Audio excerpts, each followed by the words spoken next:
Hello ನಮಸ್ಕಾರ, welcome back to Anushree Gowda channel. ಇವತ್ತು ನನ್ನ ಪಯಣ ಹೇಗೆ ಅಂತ ಅಂದ್ಕೊಳ್ತಿದ್ದೀರಾ? ನನ್ನ ತಂಗಿ ಘಾಟಿ ಸುಬ್ರಹ್ಮಣ್ಯ ದೇವಸ್ಥಾನಕ್ಕೆ ಹೋಗೋಣ ಅಂತ ಅಂದ್ಲು.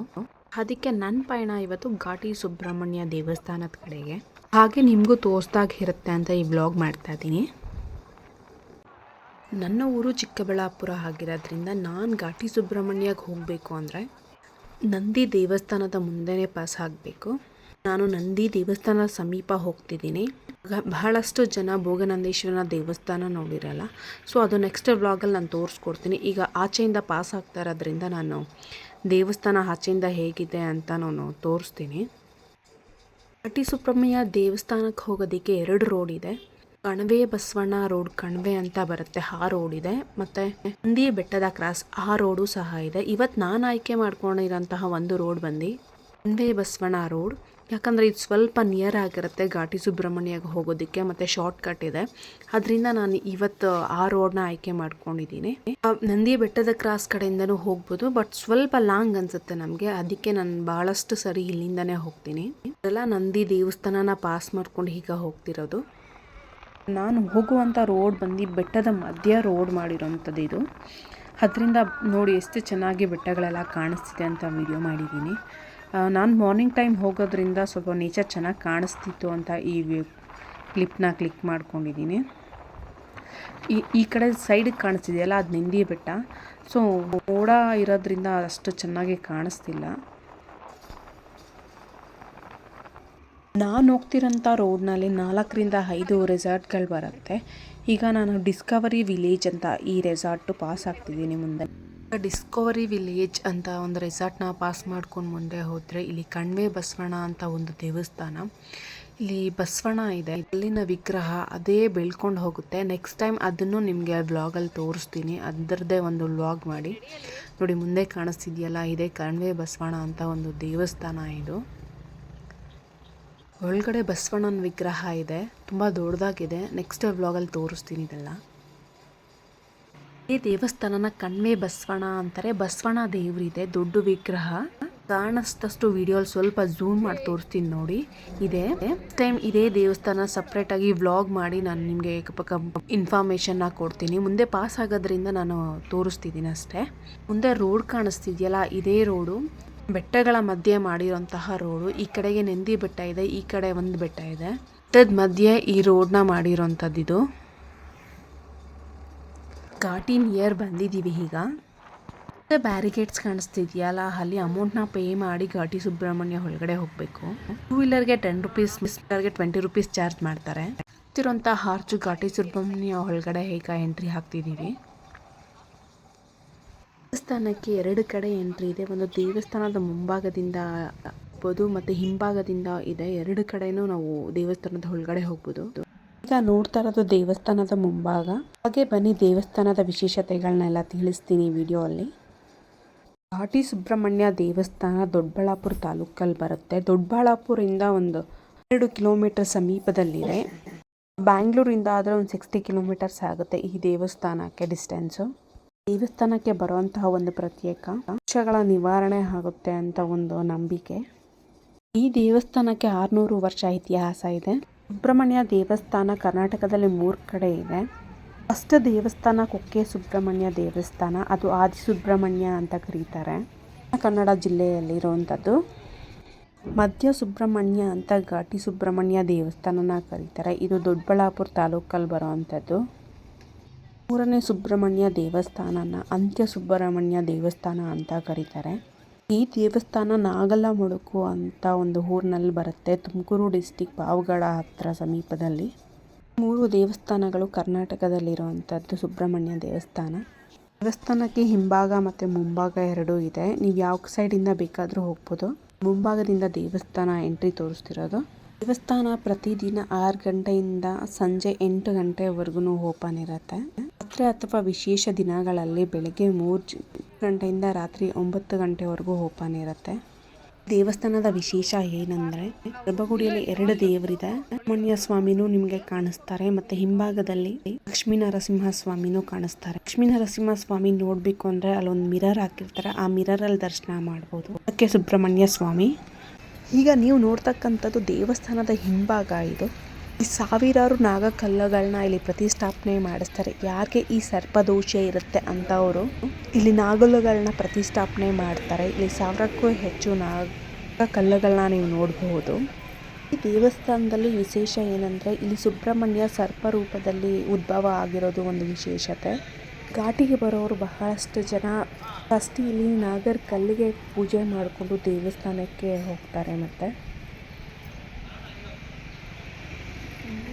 ಈಗ ನೀವು ಮುಂದೆ ನೋಡ್ತಕ್ಕಂಥದ್ದು ಸುಬ್ರಹ್ಮಣ್ಯನ ರೂಪದಲ್ಲಿರುವಂತಹ ಒಂದು ವಿಗ್ರಹ, ಒಂದು ಶಿಲ್ಪಿ ಆಗಿರುವಂಥದ್ದು. ಬಹಳಷ್ಟು ಜನ ಇಲ್ಲಿ ಪೂಜೆ ಮುಗಿಸ್ಕೊಂಡು ದೇವಸ್ಥಾನಕ್ಕೆ ಹೋಗುವಂತ ಒಂದು ಪದ್ಧತಿನ ಅಳವಡಿಸ್ಕೊಂಡಿದ್ದಾರೆ. ಇಲ್ಲಿ ಪೂಜೆ ಮುಗಿಸಿ ನೆಕ್ಸ್ಟ್ ದೇವಸ್ಥಾನಕ್ಕೆ ಹೋಗ್ತಾರೆ.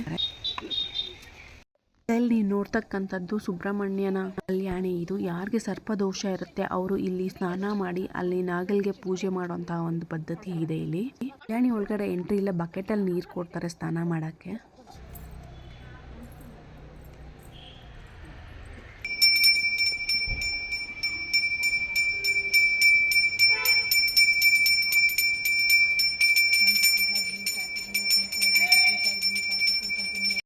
ವಿಶ್ರಾಂತಿ ಪಡೆಯೋದಕ್ಕೆ ಅಂತ ಜಾಗ ಮಾಡಿದ್ದಾರೆ, ವಿಶಾಲವಾಗಿದೆ. ಈಗ ದೇವಸ್ಥಾನಕ್ಕೆ ಹಿಂಭಾಗದಿಂದ ಯಾವ ಥರ ಹೋಗೋದು ಅಂತ ತೋರಿಸ್ತೀನಿ ನೋಡಿ. ಸ್ಟೇರ್ಸ್ ಕಾಣಿಸ್ತಿದೆಯಲ್ಲ, ಈ ಸ್ಟೇರ್ಸ್ ಹತ್ಕೊಂಡು ಮೇಲೆ ಹೋದರೆ ನಾವು ದೇವಸ್ಥಾನದ ಹಿಂಭಾಗದಿಂದ ದೇವಸ್ಥಾನದ ಒಳಗಡೆಗೆ ಹೋಗ್ತೀವಿ.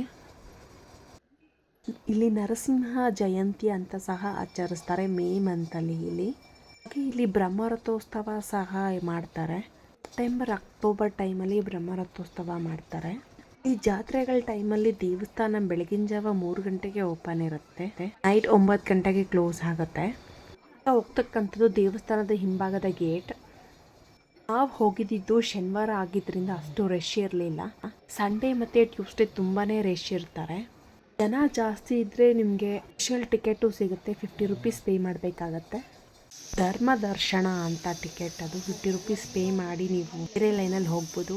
ನಾವು ಹೋಗ್ತಾರಂತಹ ಲೈನ್ ಸ್ಪೆಷಲ್ ಟಿಕೆಟ್ ಏನಲ್ಲ. ಹೊರಗಡೆ ಆಗಿರೋದ್ರಿಂದ ಜನ ಕಮ್ಮಿ ಇದ್ರು ಅಂತ ನಾವು ಮಾಮೂಲಿ ಲೈನಲ್ಲೇ ಹೋಗ್ತಿದ್ದೀವಿ. ಯಾರಿಗೆ ಸರ್ಪ ದೋಷ ಇರುತ್ತೆ ಅಂತ ಅವರು ದೋಷ ಪರಿಹಾರ ಆಗೋದಕ್ಕೆ ರಾಹು ಮತ್ತು ಕೇತುಗೆ ಸರ್ಪನೇ ಅಧಿಪತಿ ಆಗಿರ್ತಾನೆ. ಇಲ್ಲಿ ಬಂದು ನೀವು ಪೂಜೆ ಮಾಡಿಸಿದ್ರೆ ನಿಮ್ಗಿರ್ತಕ್ಕಂತಹ ದೋಷಗಳೆಲ್ಲ ಆದಷ್ಟು ಬೇಗ ಪರಿಹಾರ ಆಗುತ್ತೆ ಅನ್ನೋದು ಒಂದು ನಂಬಿಕೆ ಇದೆ. ಸ್ಯಾಟರ್ಡೆ ಆದ್ರೂ ಜನ ಸ್ವಲ್ಪ ಜಾಸ್ತಿನೇ ಇದ್ದಾರೆ. ಸಂಡೇ ಮತ್ತು ಟ್ಯೂಸ್ಡೇ ಜನ ತುಂಬ ಅಂದರೆ ತುಂಬಾ ಜನ ಇರ್ತಾರೆ. ಇಲ್ಲಿ ಅಬ್ಸರ್ವ್ ಮಾಡಿ ಒಂದು ಬೋರ್ಡ್ ಹಾಕಿದ್ದಾರೆ ನೋಡಿ, ಅಭಿಷೇಕ ಮಹಾಮಂಗಳಾರತಿ ಎಲ್ಲ ಯಾವ ಟೈಮ್ಗೆ ಆಗುತ್ತೆ ಅಂತ. ಬಹಳಷ್ಟು ಕಡೆ ನಾನು ಅಬ್ಸರ್ವ್ ಮಾಡಿದಾಗೆ ದೇವಸ್ಥಾನದ ಒಳಗಡೆ ತಲೆ ಬಗ್ಸಿ ಹೋಗಬೇಕಾಗುತ್ತೆ. ಈ ಥರ ಪ್ರತ್ಯೇಕತೆ ಅಂತ ನನಗೆ ಗೊತ್ತಿಲ್ಲ. ಈ ವಿಡಿಯೋವನ್ನು ನೋಡೋರಿದ್ದರೆ ಯಾಕೆ ತಲೆ ಬಗ್ಸಿ ದೇವಸ್ಥಾನದ ಒಳಗಡೆ ಹೋಗಬೇಕು ಅನ್ನೋದು ತಿಳಿಸ್ಕೊಡಿ, ನನಗೆ ಮೂಲಕ ತಿಳಿಸ್ಕೊಡಿ, ಕಮೆಂಟ್ ಮಾಡಿ ನನಗೆ. ದೇವ್ರನ್ನ ನಾನು ಹೋಗಿದ್ದ ಸಮಯ ಬಂದು ಮಹಾಮಂಗಳಾರತಿ ಮಾಡೋವಂಥ ಸಮಯದಲ್ಲಿ ಹೋಗಿದ್ದೆ. ಸೊ ಅದರಿಂದ ತುಂಬ ಅರ್ಜೆಂಟ್ ಮಾಡ್ತಿದ್ರು. ಪ್ರತಿ ದಿನ 10:30ಕ್ಕೆ ಅಲ್ಲಿ ಮಹಾಮಂಗಳಾರತಿ ಮಾಡ್ತಾರೆ. ನಾವು ಹೋಗಿದ್ದ ಸಮಯನೂ ಅದೇ ಆಗಿತ್ತು. ಅದರಿಂದ ದೇವ್ರನ್ನ ಸರಿಯಾಗಿ ನಾನು ವಿಡಿಯೋ ಮಾಡೋಕ್ಕಾಗಲಿಲ್ಲ. ಸೊ ಅದರಿಂದ ಆನ್ ಮಾಡಿಬಿಟ್ಟಿದ್ದು, ತೆಗಿಬೋದೋ ಇಲ್ವೋ ಗೊತ್ತಿರಲಿಲ್ಲ. ಸೊ ಅದರಿಂದ ನಾನು ಅಷ್ಟು ಕ್ಯಾಪ್ಚರ್ ಮಾಡೋದಕ್ಕೆ ನೋಡಿದ್ದೀನಿ. ನೋಡಿ, ದೇವರು ಕಾಣಿಸ್ತಿದ್ದಾರೆ ಅನಿಸುತ್ತೆ ನಿಮಗೆ. ಮಿರರಲ್ಲಿ ನರಸಿಂಹಸ್ವಾಮಿನೂ ಕಾಣಿಸ್ತಾರೆ ನೋಡಿ. ದೇವ್ರ ದರ್ಶನ ಮುಗಿಸ್ಕೊಂಡು ತೀರ್ಥ ಪ್ರಸಾದನೂ ತೊಗೊಂಡ್ವಿ. ಅಲ್ಲೇ ದಿನ ಅನ್ನದಾಸೋಹನೂ ನಡೆಯುತ್ತೆ ಇಲ್ಲಿ. ಈಗ ನೋಡ್ತಕ್ಕಂಥದ್ದು ದೇವಸ್ಥಾನದ ಗರ್ಭಗುಡಿಗೆ ಹೋದರೆ ಬಾಗಿಲಿಂದನೂ ಹೋಗ್ಬೋದು, ಮತ್ತು ಇನ್ನೊಂದು ಬಾಗಿಲಿದೆ. ಅಭಿಷೇಕ ಟೈಮಲ್ಲೆಲ್ಲ ಅಲ್ಲೇ ಕೂತ್ಕೊಳ್ತಾರೆ. ಈಗ ನೋಡ್ತಕ್ಕಂಥದ್ದು ದೇವಸ್ಥಾನದ ಧ್ವಜಸ್ವಾಮಿ. ಯಾರಿಗಾದ್ರೂ ಹರಕೆ ಇದ್ದರೆ ಅವರು ಇಲ್ಲಿ ತುಲಾಭಾರ ಸಹ ಮಾಡ್ಬೋದು ನೋಡಿ. ತುಲಾಭಾರ ಇದು ದಾಸೋಹರು ಕೂತೀರಾ?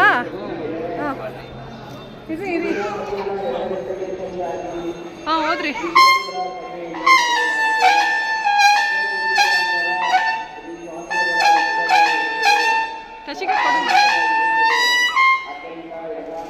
ಇರ್ತಕ್ಕಂಥವ್ರು ಇಲ್ಲಿ ಪೂಜೆ ಸಹ ಮಾಡಿಸ್ತಾ ಇದ್ರು ನೋಡಿ. ಈ ಘಾಟಿ ಸುಬ್ರಹ್ಮಣ್ಯ ಸ್ವಾಮಿಯ ಭೋಜನಾ ಶಾಲೆ ಈಗ ನೋಡ್ತಕ್ಕಂಥದ್ದು ನೀವು. ಇಲ್ಲಿ ಪ್ರತಿನಿತ್ಯ ಅನ್ನದಾಸೋಹ ಇರುತ್ತೆ. ಯಾರು ಬೇಕಾದ್ರೂ ನೀವು ಪ್ರಸಾದ ತೊಗೊಂಡು ಹೋಗ್ಬೋದಾಗಿರುತ್ತೆ. ಪ್ರತಿದಿನ ಮಹಾಮಂಗಳಾರತಿ ಆದಮೇಲೆ ಇಲ್ಲಿ ಪ್ರಸಾದ ವಿತರಣೆ ಮಾಡ್ತಾರೆ. ಯಾರು ಎಷ್ಟು ಬೇಕಾದ್ರೂ ತಿನ್ಬೋದು, ಬಟ್ ಯಾರು ವೇಸ್ಟ್ ಮಾಡೋಕ್ಕೆ ಹೋಗ್ಬಿಡಿ ಅಷ್ಟೇ. ಒಟ್ಟಿಗೆ ತುಂಬ ದಿನದ ಬರ್ತಿದ್ದೀನಿ, ಇದೇ ಫಸ್ಟ್ ಟೈಮ್ ನಾನು ಪ್ರಸಾದ ತಿಂತಾ ಇರೋದು. ದೇವರ ಪ್ರಸಾದ ಸಿಗಬೇಕು ಅಂದರೆ ತುಂಬ ಅದೃಷ್ಟ ಅಂತಲೇ ಹೇಳ್ತಾರೆ. ತುಂಬ ವರ್ಷದಿಂದ ಬರ್ತಿದ್ದೀನಿ, ಇವತ್ತೇ ನನಗೂ ಸಿಕ್ಕಿರೋದು. ಹೋಗಿದ್ದ ಟೈಮಲ್ಲಿ ಜಾತ್ರೆ ಆಗಿತ್ತು, ಅದರಿಂದ ತೇರು ನಿಂತಿದ್ದಾರೆ ನೋಡಿ, ತೇರಲ್ಲೇ ನಿಂತಿದ್ದಾರೆ. ಸಂಡೇ ಮತ್ತು ಟ್ಯೂಸ್ಡೇ ಅಂತೂ ತುಂಬಾ ಜನ ಇರ್ತಾರೆ. ಇನ್ನು ಮಿಕ್ಕಿದ ದಿನದಲ್ಲೆಲ್ಲ ಅಷ್ಟು ಜನ ಇರಲ್ಲ. ಜಾತ್ರೆ, ರಥೋತ್ಸವ ಇಂಥ ಟೈಮಲ್ಲೆಲ್ಲ ಜನ ಇರ್ತಾರೆ. ನಿಮಗೂ ಯಾರಿಗಾದ್ರೂ ಸರ್ಪದೋಷ ಇದ್ದರೆ ಶ್ರೀ ಘಾಟಿ ಸುಬ್ರಹ್ಮಣ್ಯ ದೇವಸ್ಥಾನಕ್ಕೆ ವಿಸಿಟ್ ಮಾಡಿ ಚೆನ್ನಾಗಿ ಕಳ್ಕೊಳ್ಳಿ ಅಂತ ಹೇಳೋಕ್ಕೆ ಇಷ್ಟಪಡ್ತೀನಿ. ದೇವಸ್ಥಾನದ ಹಿಂಭಾಗದಿಂದ ಆಚೆ ಹೋಗ್ತಿದ್ದೀವಿ. ಇದರೆಲ್ಲ ಕಂಪ್ಲೀಟ್ ಘಾಟಿ ಸುಬ್ರಹ್ಮಣ್ಯ ದೇವಸ್ಥಾನದ ಇನ್ಫಾರ್ಮೇಷನ್ ಈ ವಿಡಿಯೋಲಿ ಕೊಟ್ಟಿದ್ದೀನಿ ನಿಮಗೆ. ಈ ವಿಡಿಯೋನ ಸ್ವಲ್ಪ ಕಂಟಿನ್ಯೂ ಮಾಡ್ತೀನಿ ನೋಡಿ ಕಂಪ್ಲೀಟಾಗಿ. ಘಾಟಿ ಸುಬ್ರಹ್ಮಣ್ಯ ದೇವಸ್ಥಾನಕ್ಕೆ ಹೋಗೋರು ರೋಡ್ ಸೈಡಲ್ಲಿ ರೈತರು ಅವರೇ ಬೆಳೆದಿರೋಂತಹ ತರಕಾರಿಗಳನ್ನ ಇಟ್ಕೊಂಡು ಕೂತಿರ್ತಾರೆ. ತುಂಬಾ ಫ್ರೆಶ್ ಆಗಿರುತ್ತೆ, ಅವರೇ ಬೆಳೆದಿರೋಂತಹ ತರಕಾರಿಗಳಿಗೂ ತುಂಬಾ ಫ್ರೆಶ್ ಆಗಿರುತ್ತೆ. ಈ ಸಿಟಿಯಿಂದ ಎಲ್ಲ ಬರೋರು ಇರ್ತೀರಲ್ವ, ಇಲ್ಲಿ ಪರ್ಚೇಸ್ ಮಾಡ್ಕೊಂಡು ಹೋಗಿ ತುಂಬಾ ಚೆನ್ನಾಗಿರುತ್ತೆ ತರಕಾರಿ ಅಂತ ಹೇಳ್ತೀನಿ. ಇಲ್ಲಿ ಇವರು ಪ್ರತಿ ಶನಿವಾರ, ಭಾನುವಾರ ಮತ್ತು ಮಂಗಳವಾರನ ಅಂಗಡಿನ ಇಟ್ಕೊಂಡಿರ್ತಾರಂತೆ. ಅವತ್ತು ತುಂಬ ಫ್ರೆಶ್ಶಾಗಿ ತರಕಾರಿ ಬರುತ್ತೆ ಅಂತ ಒಂದು ಇನ್ಫಾರ್ಮೇಷನ್ನು ಕೊಟ್ಟರು ಇವರು. ಅಕ್ಕ ಹೇಳಿ. ಶನಿವಾರ, ಭಾನುವಾರ, ಮಂಗಳವಾರ ತರಕಾರಿ ಅಂಗಡಿ ಫ್ರೆಶ್ ಆಗಿ ಸಿಗುತ್ತೆ. ಯಾರು ಬೇಕಾದ್ರೂ ಘಾಟಿಗೆ ಹೋಗೋ ರೋಡಲ್ಲಿ ತೊಗೊಳ್ಳಿ. ರೈತರು ಇಲ್ಲಿ ಬೆಳೆದಿರೋಂಥ ಹಣ್ಣುಗಳನ್ನ ಮಾರ್ತಾ ಇರ್ತಾರೆ. ನಮಗೆ ಸ್ಪೆಷಲ್ ಹಣ್ಣು ಸಿಕ್ತು, ರಾಮಫಲ ಅಂತ ಪಿಂಕ್ ಕಲರಲ್ಲಿದೆಯಾ ನೋಡಿ, ಅದೇ ಕ್ಯಾನ್ಸರ್ ನಿರೋಧಕ ಶಕ್ತಿ ಹೊಂದಿರೋಂಥ ಹಣ್ಣು. ಕ್ಯಾನ್ಸರ್ ಪೇಷಂಟ್ಸ್ ತಿಂದರೆ ತುಂಬಾ ಒಳ್ಳೆಯದು ಅಂತ ಹೇಳ್ತಾರೆ. ಯಾರಾದರೂ ಘಾಟಿ ಕಡೆ ಬಂದರೆ ಈ ಹಣ್ಣು ತರಕಾರಿಗಳನ್ನೆಲ್ಲ ತೊಗೊಂಡು ಮನೆಗೆ ಹೋಗಿ ತುಂಬಾ ಚೆನ್ನಾಗಿರುತ್ತೆ ಅಂತ ಹೇಳಕ್ಕೆ ಇಷ್ಟಪಡ್ತೀನಿ. ನೋಡಿದ್ರಲ್ಲ ಶ್ರೀ ಕ್ಷೇತ್ರ ಘಾಟಿ ಸುಬ್ರಹ್ಮಣ್ಯ ದೇವಸ್ಥಾನ ಮತ್ತು ನನಗೆ ಗೊತ್ತಿರೋಂತಹ ಇನ್ಫಾರ್ಮೇಷನ್ನ ನಾನು ಈ ವಿಡಿಯೋ ಅಲ್ಲಿ ಶೇರ್ ಮಾಡಿದ್ದೀನಿ. ಇದೇ ಥರ ಮತ್ತಷ್ಟು ವೀಡಿಯೋಸ್ ನೋಡಬೇಕು ಅಂದರೆ ಅನುಶ್ರೀ ಗೌಡ ಯೂಟ್ಯೂಬ್ ಚಾನಲ್ನ ಸಬ್ಸ್ಕ್ರೈಬ್ ಮಾಡ್ಕೊಳ್ಳಿ, ಲೈಕ್ ಮಾಡಿ, ಶೇರ್ ಮಾಡಿ ಆದಷ್ಟು ಜನಕ್ಕೆ ಈ ವಿಡಿಯೋನ.